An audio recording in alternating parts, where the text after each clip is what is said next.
일단 이제 뭐 사법 리스크 얘기하기 전에 신년 맞아서 이제 30조 원 투입하는 긴급 민생 프로젝트 및 기본 사유로의 전환을 제안했는데 이거는 뭐 어떻게 읽으면 좋을까요? 근데 뭐 어쨌든 민생 쪽으로 지금 가고 경제 쪽으로 가서 어떻게 하든지 국민의 관심이나 언론의 관심을 돌려서 그리고 또 민주당 자체가 정쟁이 아니라 국민을 향해 가고 있다라고 하는 걸 보여주고 싶은데 여론이 그렇게까지 아니고 여론의 관심은 항상 뭔가 좀 이렇게 핫하고 이런 데 있기 때문에 그런 그 전략이 그렇게 먹히고 있지는 않은 것 같아요. 저건 이제 뭐 30조 추경 같은 것들을 갖고 저는 명백하게 국민의힘과 다른 민주당 그리고 이재명표 민주당이 어떤 거다는 것들을 보여줄 수 있는 기회를 최소한 만들 수 있는 부분에 있다라고 봅니다. 그래서 저는 그걸 이제 근데 국민의힘하고 조율하고 싸워 나가는 과정에서 이재명의 존재감을 조금 만들 수 있는 부분들도 있지 않을까. 근데 이제 그게 국민의힘에서는 또 이걸 뭐 방탄 국회 하듯이 아마 방탄의산이다 이렇게 몰아갈 건데 저는 그 프레임 안에 빠지지 않는 이상은 충분히 저는 지금까지 우리가 했던 거 이재명의 민주당이 어디 있냐. 이거에 대한 물음을 강력하게 가졌거든요. 그럼 저는 민생 중심으로 민주당이 가고 있다 이런 것들을 보여주는 한 제스처로서는 의미는 있다 그렇게 봅니다. 이미 뭐 이야기가 그런 이야기가 나왔죠. 국힘 쪽에서는 뭐 30조 어디서 나왔길래 깎을 때는 언제고 이런 얘기도 하는 것 같더라고요. 예. 아니 근데 저 국민의힘 요즘 의원들 보면 민주당에 대해서는 그냥 6글자 이재명 방탄용, 예, 기승전 이재명 방탄용 요 프레임으로 그렇죠. 완전히 그냥 다 쓰는 것 같아요. 뭐 이런 느낌이 왜냐하면 이제 지금 성남 FC 후원금 의혹 그리고 대장동 위례신도시 개발 특혜 의혹 오늘 28일 검찰에 출석하는데 그 검찰은 조사를 마친 대로 구속영장 청구하겠다라는 방침입니다. 기소를 목전에 둔 이 대표 과연 어떤 대응을 내놓을지 계속 이렇게는 못 갈 것 같은데 어떻게 보세요? 저는 아마 구속영장 신청해서 구속 상태에서 기소하기는 쉽지는 않을 거다. 저는 결국은 불구속 기소가 아마 더 나은 가능성이 있지 않을까 싶습니다. 왜냐하면 구속을 영장을 청구하려면은 구속영장에 해당되는 사유가 있어야 될 거 아닙니까? 그런데 그 사유를 적시할 수 있습니까? 어떤 사유가 있습니까? 예, 군법으로 적시하지 않았다. 뭐 우리나라 사법부가 대단히 임의적인 판단을 할 때도 많지만은 적어도 이 부분에 대해서 이 첨예한 부분에 대해서 임의적 판단을 했다. 그럼 저는 그 사법부 어떤 판사가 될지 모르지만 굉장히 힘들어질 거다 그렇게 봅니다. 현재 뭐 증거를 제시한 것도 명확하게는 없고 그리고 최측근이라고 하는 분들도 뭐라고 그런 것을 인정한 부분도 없고 하기 때문에 아마 뭐 영장 청구해가지고 구속되고 그런 일은 가능성이 좀 낮다. 그냥 불구속 상태에서 계속 이런 게 계속 가지 않겠느냐. 계속 간다. 네네. 그리고 이제 새로운 이슈들이 나오긴 하겠죠. 네네. 지금까지 나와 있는 그런 사법 리스크의 어떤 부분보다도 또 나오고 또 나오고 또 나오고 하면서 계속 갈 거다라고 봅니다. 예. 지금 사의제 얘기를 좀 해보겠습니다. 이 와중에 민주당 정부 청와대 및 장차관 출신, 그러니까 이낙연 전 민주당 대표 그리고 정세균 김부겸 전 국무총리, 그러니까 야권 주자로 분류되는 이전 그 친문 인사들이 사의제 그 이름부터가 굉장히 좀 시사하는 바가 커요. 그래서 어떤 근데 친명계에서는 그걸 사악한 의도를 지니고 이렇게 해석을 하더라고요. 근데 저는 그런 건 아니라고 보는데 저는 그 사회제가 드러나고 그다음에 또 뭐 민주주의 4.0도 그렇고 다양한 좀 민주주의 길도 그렇고 이런 활동들이 만들어지는 것들이 저는 지금 타이밍으로서는 적절치는 않다. 물론 뭐 공천이나 이런 총선 문제가 있기 때문에 뭐 일찍 드러나는 부분들이 있지만 지금은 좀 저는 민주당의 좀 기다려야 될 때다. 그렇게 봅니다. 근데 이제 그렇게 나가는 분들의 생각으로는 꼭 뭘 하자는 게 아니고 대안을 만들거나 또 이 문제에 대하여서 좀 다른 시각에서 봐야 되지 않겠느냐라고 말을 할 수는 있지만 그 자체가 어쨌든 원심력을 굉장히 이렇게 강화시키는 그런 측면이 저는 있죠. 이제 민주당 안에 비명계는 좀 다른 생각들을 할 가능성도 높다. 근데 윤석열 대통령이 던진 중대선거구제라든지 정치개혁, 선거제도 개혁에 관한 아젠다를 딱 받아들고 그걸 갖고 아마 당을 한번 흔들어서 자기들이 다시 본진 안으로 들어가는 그런 프로그램을 생각을 할 수도 있다. 그런 관점에서 저는 민주주의 길이나 사회제를 바라볼 필요도 있다. 그래서 사실은 민주당한테는 굉장히 아픈 부분인 거죠. 그렇죠. 그리고 윤 대통령이 중대선거구제를 던진 이유도 민주당 안에 그런 분열들을 생각하고 던진 친 거고. 네네. 저는 그게 지금 약효가 서서히 나타나려고 하고 있다. 그래서 민주당은 대단히 조심해야 된다. 저는 그렇게 봅니다. 그러니까 우리가 이제 어떤 정치 현상을 볼 때에 이게 저건가 아니겠지 저건가 아니겠지 하지만은 결국 우리가 딱 이야기할 수 있는 거는 원심력의 한 부분이 보여진다 이렇게 볼 수는 있는 거죠 분명하게. 예. 자, 다음은 이제 부산 정치권 얘기로 좀 가보겠습니다.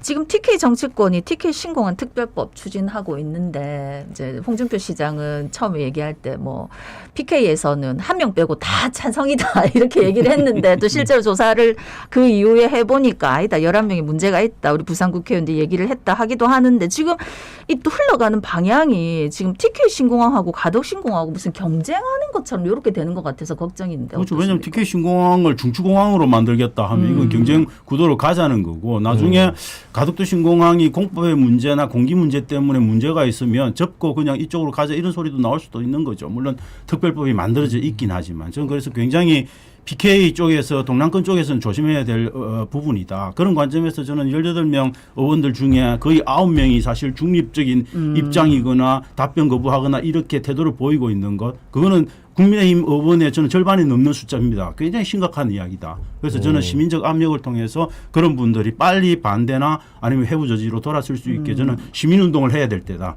그렇게 봅니다. 네, 굉장히 위험하다라고 보는 게 우리가 KTX를 타고 지금 부산에서 대구 가는 게 그렇게 긴 시간이 걸리지 않잖아요. 네네. 만약에 대구 경북을 합치는 어떤 신공항이 생긴다라고 할 경우에는 굉장히 빠른 열차를 해가지고 30분 내에 진입이 가능하게 한다라고 하면은 적어도 그런 이동이라고 하는 측면에서는 굳이 뭐 가덕 신공항이라는 얘기가 안 나올 수도 있는 그런 위험성을 지니고 그래서 가덕 신공항 같은 경우에는 단순한 이 사람의 이동이 아니라 어떤 물류 공항으로서 이런 것들을 강조하면서 단단히 지키고 또 제대로 원래 계획했던 대로 일정에 맞춰갈 수 있도록 부산에 있는 국회의원들이 애를 써야죠. 저는 좀 화가 나요. 왜냐하면 우리가 신공항을 만들기 위해서 엄청난 20몇 년을 그렇게 노력을 했는데 진짜. TK 신공항은 그냥 거저 먹었어요. 거의 거저 먹었어요. 그렇죠. 그리고 그것도 뭐 기부대 양녀 형태로 그냥 그저 선물처럼 주겠다는 거 아닙니까? 아니 기부대 양혈을 하려고 했는데 이제 국비 보조해 주겠다라는 국비 것과 보조하겠죠. 그리고 예. 3.5km인데 가덕이 그 3.5km 만들려고 그래 지난한 싸움을 했거든요. 근데 그냥 3.8km 중추공항 이렇게 넣어버리니까 이렇게 쉬운 거였어? 라면서 좀 허탈해질 수도 있고 그렇죠. 한편으로는 야 우리는 그렇게 하는데 여기는 뭘 어떻게 했길래? 라는 생각. 진짜 방금 우리 차 교수 말씀하신 네. 것처럼 이게 단순히 거기에 해당되는 관료나 정치인뿐만 아니라 정말 시민 차원의 어떤 문제 제기가 좀 필요하지 않나 할 정도로 저는 좀 심각성이 있다고 봅니다. 물론 뭐 대구 경북이 잘 되는 걸 갖다 어떻게 하겠다는 게 아니라 부산에 대한 약속을 지키라는 거죠. 네. 예.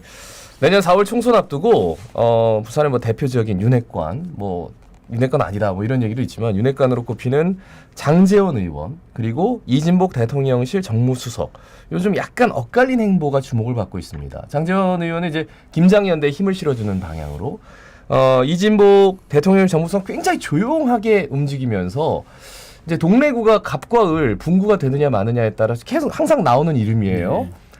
두 분의 행보 어떻게 보고 계십니까? 저는 뭐 장재현 의원은 지금 행보할 때는 아니죠. 근데 김기현 의원이 조용히 있으라고 하는 거 아닙니까? 조용히 있는 게 도와주는 거다. 그래서 아마 저는 정중동 하고 있지만 내부에서는 아주 친밀한 관계인 거고요. 그 안에서 아마 제가 중추적인 역할을 하고 있는 거고 김기현 의원이 만약에 당대표가 되면 저는 사무총장 자리 가는 데는 크게 문제 없을 정도로 비중 있는 그런 역할을 하고 있다. 그렇게 보시면 될 거고 네네. 이진복 의원은 사실은 이진복 수석은 원래부터 조용하신 분인데 그래도 저는 정치적으로 되게 야심 있는 분이기 때문에 아마 동래구에 당연히 돌아오시려고 할 거고요. 그렇게 되면 자기가 키워준 김의건 의원하고 이제 한판 싸움이 일어날 거고 지금부터 벌써 뭐 분열의 조짐들은 보이고 있지만 저는 동래가 분구할지 아니면 강서가 따로 독립하고 북구가 분구할지는 아직은 알 수 없는 네. 겁니다. 왜냐하면 네네. 두 개 다 동일한 조건을 갖고 있기 때문에 그 인구 변동이나 이런 것들을 지켜봐야 되기 때문에 동래가 꼭 분구될 거다 이렇게 보기도 어렵고 그래서 조금 이 문제는 더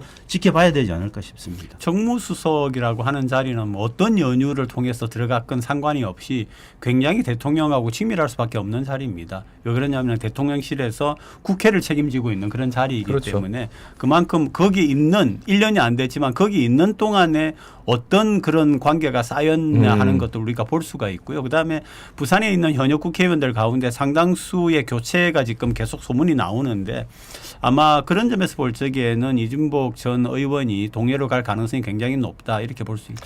그러니까 내년 그래서 선거를 두고 물갈이 얘기가 나와서 많이 나오죠. 예, 많이 몇 나오죠. 퍼센트 정도 물갈이 될까요? 지금 뭐 어쨌든 50% 이상은 된다라고 50% 되게 이상. 이야기를 하더라고요. 더 이상 원래 갈것 근데 같은데요. 네. 국민의힘이 여기를 30년 동안 거의 독점했을 때 늘 나왔던 게 50% 공천 물갈이론이 하나의 이론으로 만들어져 그렇죠. 있습니다. 아마 지금도 독점하고 있기 때문에 저는 그 50% 이상의 물갈이론이 아마 주요하지 않을까. 그 과정에서 엄청난 저는 반발 뭐 이런 것들이 나올 건데 문제는 초선들을 물갈이할 건가 다선들을 물갈이할 건가 이게 정말 고민스러운 건데 다선들을 물갈이하는 게 맞죠. 네, 알겠습니다. 여기까지 한국정치학회 이사 조경근 교수, 부경대 정치외교학과 차재건 교수였습니다.